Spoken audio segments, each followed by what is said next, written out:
Melati kuntum tumbuh melata, tumbuh melata di pohon cemara. Assalamualaikum pemula kata, salam sembah pembuka bicara. Yang dihormati Tuan Pengurusi Majlis, barisan para juri, kombinasi intelektual yang arif lagi bijaksana, yang pastinya berpaksikan keadilan. Dan seterusnya, para hadirin hadirat sidang penonton yang saya hormati, dekat di hati.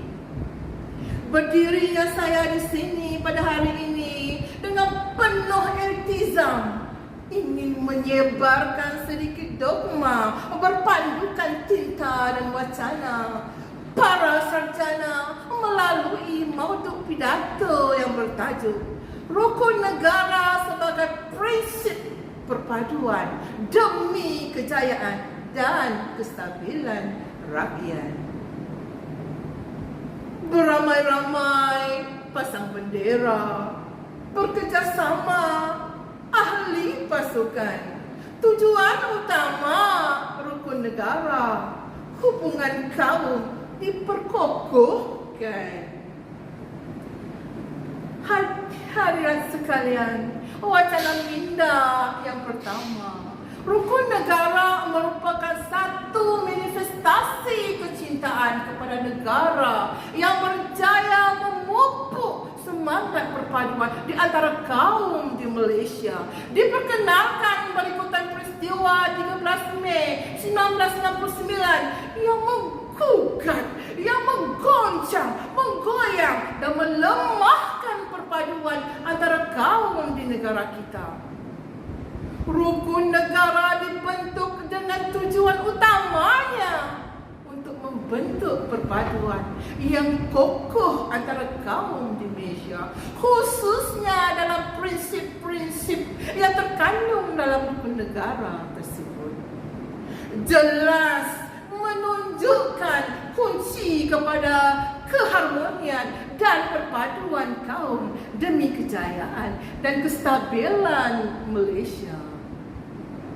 Rukun negara menggariskan objektif masyarakat yang mahu dibentuk, iaitu yang pertama, mencapai perpaduan yang lebih erat di kalangan seluruh masyarakat. Yang kedua, memelihara satu cara hidup demokratik. Yang ketiga, mencipta satu masyarakat yang adil di mana kemakmuran negara dapat dinikmati bersama-sama secara adil dan saksama.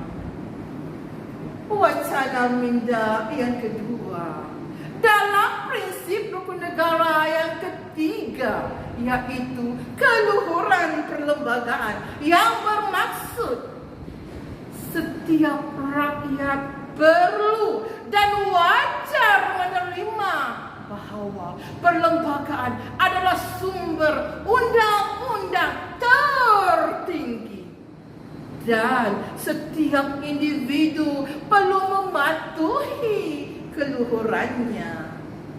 Perlembagaan bukan hanya dari aspek perundangan semata-mata, tetapi dari aspek perspektif sejarah, budaya, agama, politik, undang-undang, dan hubungan etnik.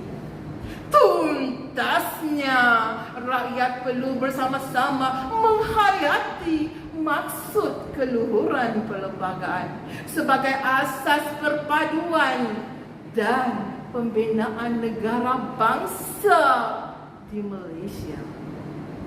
Wacana minda yang ketiga, amanat bapa kemerdekaan kita yang juga Perdana Menteri Malaysia yang pertama, almarhum Tunku Abdul Rahman Putra Al-Haj, yang wajar dijadikan sebagai kiblat perpaduan negara yang berbunyi, jika kita benar-benar mahu menjadi sebagai satu keluarga yang bernama Malaysia, maka kita mestilah ikhlas ikhlas antara satu sama lain, tidak mengira Melayu, Cina, India, Dayak, Kadazan, Dusun, Islam, Buddha, Kristian, Hindu, dan sebagainya.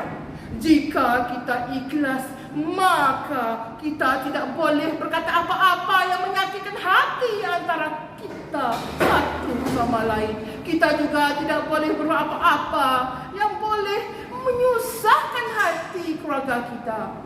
Itulah tanda sebagai satu keluarga yang ikhlas, sentiasa tolong menolong, yang kaya tolong yang miskin, yang maju tolong yang kurang maju.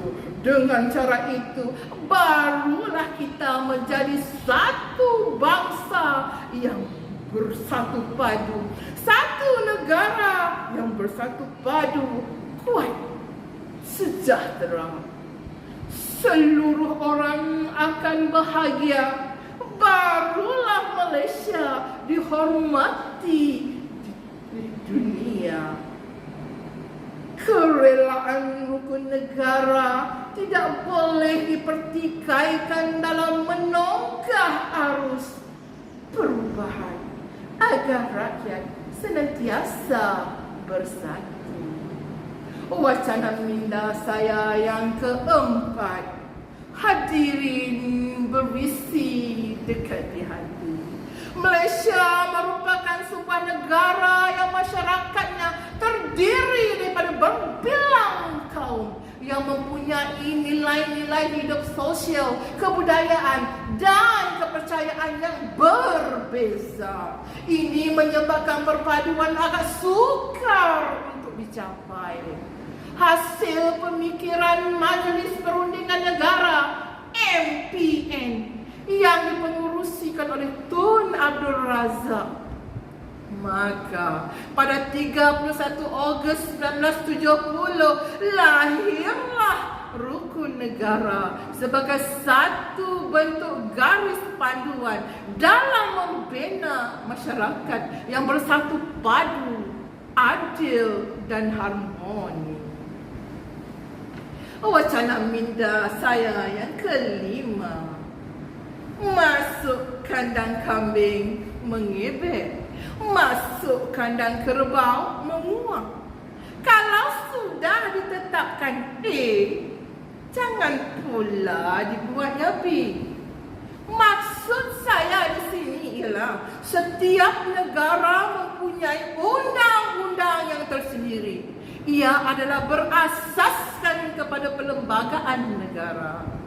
Perkara ini termaktub di dalam perlembagaan di dalam rukun negara kita, iaitu rukun negara kita yang keempat, kedaulatan undang-undang.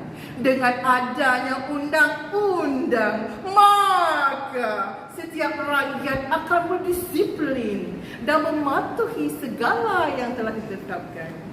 Lantas, apalagi yang boleh kita katakan? Sudah tentu perpaduan digenggam erat setiap insan. Melihat elok warna Kemboja, namun tidak seputih Melati. Sekian sahaja pidato saya. Sampai bertemu di lain kali. Sekian, wabillahi taufiq wal hidayah. Wassalamualaikum warahmatullahi wabarakatuh.